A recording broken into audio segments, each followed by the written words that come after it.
Alright guys, how's it going? This is Kenneth Moore here and welcome to another Blender tutorial, and in this one we're going to be looking at the data editors, so let's begin. Alright, so here I am in Blender and you will see that I have a scene open, and if I go over here to the right and I pull this down, you will see that we have our first data editor, and this is the outliner editor right here under data.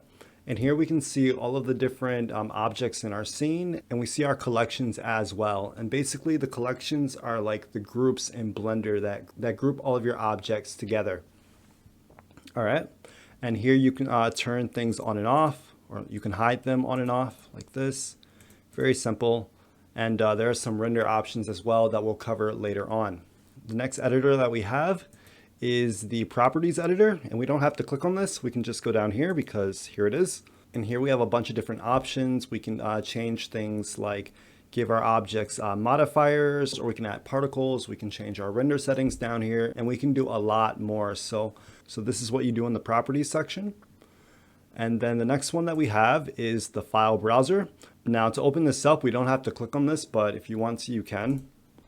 And it basically just opens up a way for you to access your files and to bring them into Blender.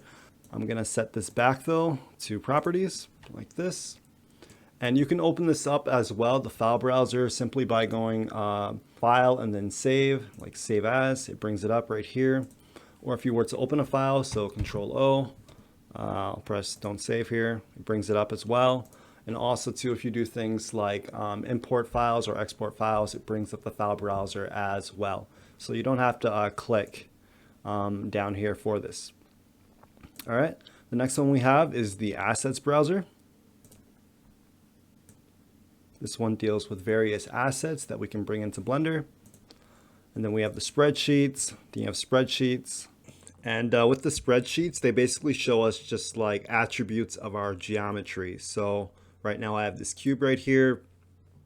And if I was to go into edit mode by pressing tab, I could grab one of these points and press G to move it, and then notice how it's moving on the spreadsheet.